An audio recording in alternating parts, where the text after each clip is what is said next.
মানি rules বলতে পারি, যেটা মেনটেন করা খুব দরকার। 50% আমাদেরকে নিডসের উপর খরচ করা দরকার। নিডস বলতে যেগুলো আমাদের লাইফের খুব দরকারি খরচ, খাওয়ার জন্য, ড্রেসের জন্য, room rent, electricity bill, water বিল বা আদার্স কোনো বাজার করা থেকে শুরু করে বিভিন্ন রকম যে এক্সপেন্সগুলো থাকে আমাদের ডেলি লাইফে, যেগুলো না করলে নয়, তো সেগুলো আমাদের নিডস, যেটা ইনকামের 50% টাকা এখানে খরচ হওয়া দরকার। নেক্সট আসছে কি 30% টাকা ওয়ান্স, বলতে যেটা আমাদের মন চায়, সবসময় আমরা চাই যে আমরা এটা করি, ওটা করি, এটা করি, একটু এনজয় করি, একটু ঘুরি, একটু পার্টি করি, বন্ধুদের সাথে থাকি, এরকম কিছু মন চায়, তাই না? তো চেষ্টা invest early and consistently, means যতটা তাড়াতাড়ি পারুন আপনার ইনভেস্টমেন্ট জার্নিটাকে শুরু করার চেষ্টা করুন, যত তাড়াতাড়ি পারা যায়। Age 20, age 18, age 22।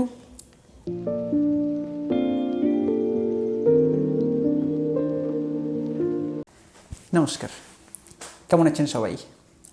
চলুন আজকে নতুন কিছু শেখা যাক, নতুন কিছু জানা যাক, তাই তো? দেখুন, লাইফের সব কিছুর জন্য একটা রুলস থাকে, লাইফের জন্য একটা রুলস থাকে। বিভিন্ন রকম অর্গানাইজেশনস, ইনস্টিটিউশনস, বিভিন্ন রকম স্কুল, কলেজ, সব জায়গার একটা রুলস থাকে, তাই না? তো আমাদের লাইফের জন্য যেমন অর্গানাইজেশনস বা ইনস্টিটিউশনদের জন্য যেমন রুলস থাকে, তেমন আমাদের মানির জন্য কিছু রুলস থাকা দরকার কিন্তু, তাই না? টাকা পয়সার জন্য কিছু রুলস থাকা দরকার। অ্যাকচুয়ালি আছে টাকা পয়সার জন্য কিছু রুলস, বাট সেগুলো জানি না আমরা। তার জন্য আজ 10th পয়েন্ট আলোচনা করব, যেখানে শুধুমাত্র টাকা পয়সাগুলোকে ম্যানেজ করা বা মেনটেন করার জন্য 10টা পয়েন্ট আলোচনা করব। মানি রুলস যেটা হবে, ওকে, যেটা সবার জানা খুব দরকার, সবার জানা দরকার, ওকে। চলুন শুরু করা যাক তাহলে।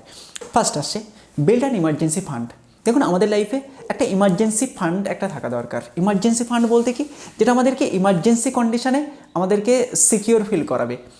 বা আমরা জানি না যে করোনার মতন এরকম কোনো মহামারী আমাদের লাইফে আসবে কি না। দেখুন, এটা কিন্তু জানতাম না যে এরকম আসবে, বাট এটা যদি আগে থেকে জানতে পারতাম, তাহলে কিন্তু আমরা সেরকমভাবে প্ল্যানিং করে নিতাম, তাই না? তাহলে এরকম কোনো ইমার্জেন্সি কোনো কন্ডিশনস ফেস করার জন্য বা ইমার্জেন্সি কোনো প্রবলেমস ফেস করার জন্য, ওখান থেকে নিজেদেরকে ম্যানেজ করে বের করে নিয়ে আসার জন্য আমাদের একটা ফান্ড থাকা দরকার, যে ফান্ডটা শুধুমাত্র আমরা ইমার্জেন্সি কন্ডিশনে আমরা ইউজ করব বলতে পারেন। একটা আইডিয়াল ইমার্জেন্সি ফান্ড কেমন হওয়া দরকার যদি বলেন মিনিমাম, তো মিনিমাম আপনার যদি ইনকাম মান্থলি ইনকামের 3 গুণ হওয়া দরকার, আর 6 গুণ হলে আরও বেটার হয়, বুঝতে পারলেন? তো যদি আপনার ইনকাম বা আমাদের ইনকাম যদি 30,000 থাকে, তাহলে আমাদের ইমার্জেন্সি ফান্ড কেমন থাকা দরকার? 30 × 3 মানে 90,000 থাকা দরকার। যদি 6 করতে পারেন তাহলে আরও ভালো হয়, বুঝতে পারলেন? আর এর থেকে বেশি করলে তো আপনারই ভালো বা আমাদেরই ভালো। নেক্সট, এবার কিভাবে করবেন, কোথায় করবেন, সেটা আপনাদের জানা শুরু করুন। দেখুন, এমন কোনো জায়গায় আমাদের ইমার্জেন্সি ফান্ডটা রাখা দরকার, যে জায়গা থেকে কি আমরা ইমার্জেন্সি কন্ডিশনে আবার টাকাটাকে তুলে নিতে পারবো, এবং তুলে নিয়ে আমরা ওই টাকাটাকে খরচ করতে পারবো ওই ইমার্জেন্সি কন্ডিশনসটা আসলে, okay. Next, spend less than you earn. যেটা আমরা ইনকাম করছি, সবসময় আমাদের স্পেন্ডটা বা খরচটা বা এক্সপেন্সটা সবসময় তার থেকে কম হওয়া দরকার, তার থেকে ওভার বা বেশি যাতে না হয়ে যায়, এটা কিন্তু আমাদেরকে খেয়াল রাখতে হবে।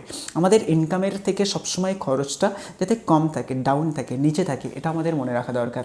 নেক্সট আসছে কি মেনটেন 50-30-20 রুলস। এটা একটা ইম্পর্টেন্ট মানি রুলস বলতে পারি, যেটা মেনটেন করা খুব দরকার।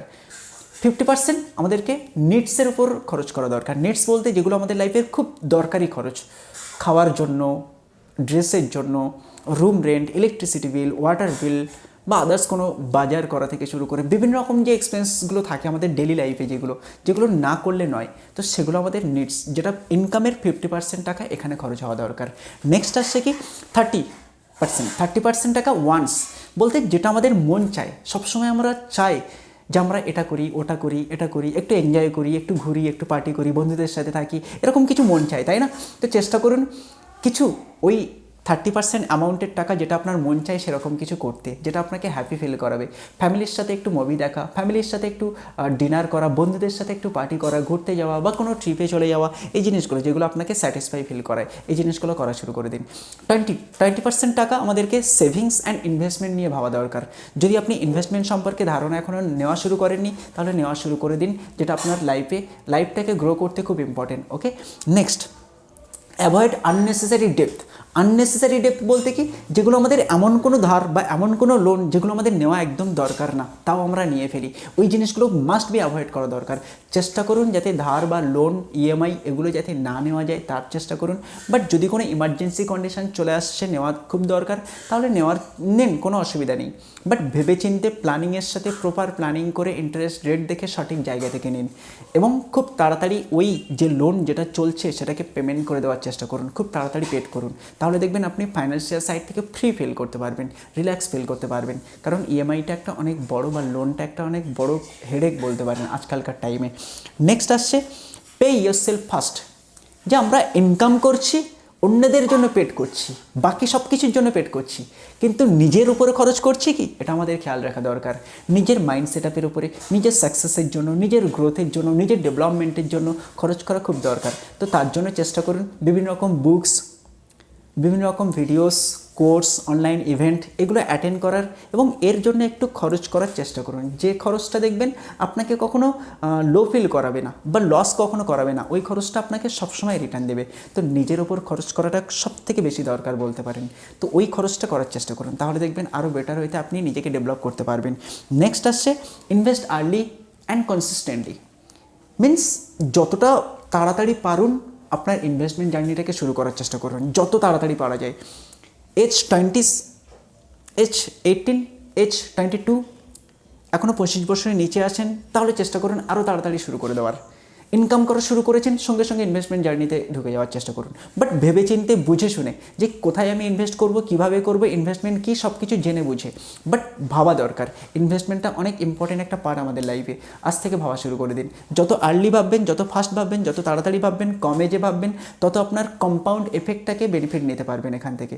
তাহলে কি আপনি আপনার লাইফটাকে বেটার ওয়েতে ম্যানেজ করতে পারবেন। নেক্সট আসছে ensure against major risk. Major risk বলতে কি জানেন তো, যেগুলো আমাদের লাইফে বড় বড় রিস্ক, লাইক কোনো হেলথ ইস্যু, কোনো ফাইন্যান্সিয়াল কোনো ইস্যু, এরকম টাইপের কিছু জিনিস যেগুলো আমাদের খুব জানা দরকার।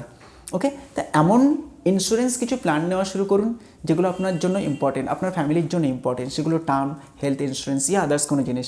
এগুলো আপনি আপনার ফাইন্যান্সিয়াল যে অ্যাডভাইজার আছে ওনার সাথে আপনি ডিসকাশনস করে সেই হিসাবে আপনি এটা চুজ করবেন। বাট একটু হলেও একটা বা দুটো প্ল্যান আপনি ভাবুন, ভাবনাটা খুব দরকার। Okay, next plan for retirement early. Retirement early বলতে কি, যে আমরা রিটায়ারমেন্ট নিয়ে কিছু ভাবি না, বা আমরা রিটায়ারমেন্টের পরে কীভাবে ম্যানেজ করবে সেগুলো নিয়ে কিন্তু ভাবি না। কারণ দেখুন, যে রিটায়ারমেন্টের পরে কিন্তু আমাদের কাছে ইনকাম থাকে না, রিটায়ারমেন্টের পরে কিন্তু আমাদের কাছে ইনকাম থাকে না, তাহলে এই জিনিসগুলোকে আমাদের ভাবা দরকার। যে দিন এমন চলে এসছে, আজ আমাদের প্যারেন্টস আমাদের সাথে বাড়িতে যতটা না থাকে, তার থেকে হয়তো বেশি বৃদ্ধাশ্রমে টাইম কাটায়, হয়তো রাস্তায় বেশি টাইম কাটায়, বা আমাদের থেকে আলাদা হয়তো টাইম কাটায়। ঠিক বলছি না ভুল বলছি? তাহলে এটা জানি না যে কেন হয়ে গেছে এরকম টাইম, বা এরকম সিচুয়েশানস কেন চলে এসছে, কিন্তু এই জিনিসগুলোকে নিয়ে ভাবা দরকার। যে আজ হয়তো আমাদের প্যারেন্টস হয়তো আলাদাভাবে টাইম কাটাচ্ছে, কাল হয়তো আমাদের এরকম দিন আসতে পারে, আমাদের যে নেক্সট জেনারেশনস তারা যে আমাদেরকে সাপোর্ট করবে বা আমাদের সাথ দেবে এরকম কিন্তু নাও হতে পারে।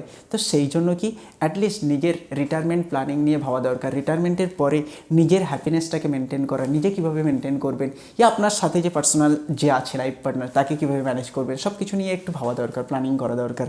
তাহলে যতটা তাড়াতাড়ি পারুন আপনি আর্লি রিটায়ারমেন্টের পরে কীভাবে ম্যানেজ হবে এই জিনিসগুলো নিয়ে প্ল্যানিং করা শুরু করে দিন।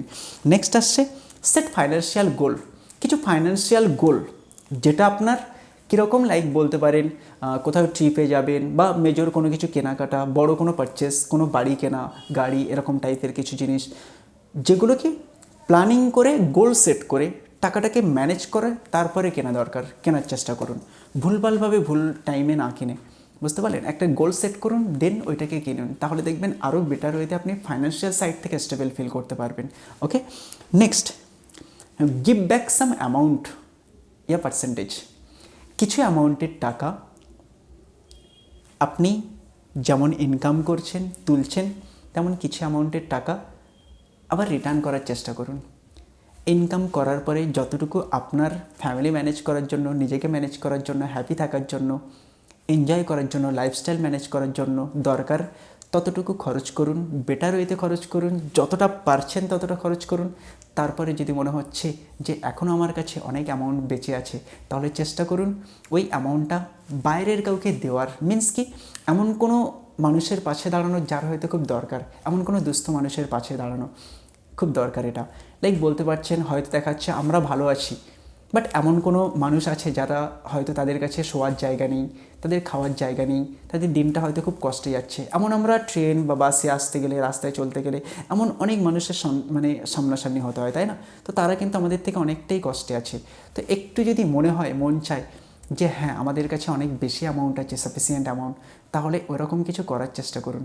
যে একটু কখনো হয়তো এমন কোনো স্টুডেন্ট যাদের বই কেনার ক্ষমতা নেই, তাদের একটু বই কিনে দেওয়া, এমন কোনো স্টুডেন্ট যাদের ড্রেস কেনার ক্ষমতা নেই, তাদের একটু ড্রেস কিনে দেওয়া, বা তাদের সাথে দাঁড়ানো, একটু একটু কারোর মুখে কিছু অন্ন তুলে দেওয়ার চেষ্টা করা, যারা হয়তো একা কিনে খেতে পারছে না ভালোভাবে। তো একটু ভাবা, মিন্স একটু চ্যারিটি নিয়ে ভাবা, একটু সোসাইটিকে নিয়ে ভাবা। এগুলো ভাবলে আমাদের টাকা কম হয়ে যাবে না, বা এগুলো ভাবলে আমরা পিছিয়ে যাব না। হ্যাঁ, যাদের মন চায় তারা ভাবতে পারেন। আমি বলছি না যে সবাইকে ভাবতে হবে, বাট চেষ্টা করুন যে আপনি যদি কমফোর্টেবল ফিল করছেন তাহলে একটু রিটার্ন করার। তাহলে দেখবেন ওরাও ভালো থাকবে, আপনিও ভালো থাকবে, অ্যান্ড এটা করে সত্যি খুব শান্তি পাবেন বলতে পারেন। কী কী নিয়ে আলোচনা করলাম আরেকবার আমি সামারাইজ করে দেবো। ফার্স্ট আসছে বিল্ড অ্যান্ড ইমার্জেন্সি ফান্ড। একটি ইমার্জেন্সি ফান্ড থাকা দরকার যেটা আপনার ইমার্জেন্সি কন্ডিশনে আপনাকে সাপোর্ট করবে। Next, spend less than you earn. যেটা আপনি ইনকাম করছেন তার থেকে আপনার এক্সপেন্সটা বা খরচটা একটু কম হওয়া দরকার। Maintain 50-30-20 rules. 50% আপনার নিডস, 30% আপনার ওয়ান্টস, অ্যান্ড 20% আপনার সেভিংস ইয়া ইনভেস্টমেন্ট নিয়ে ভাবা দরকার।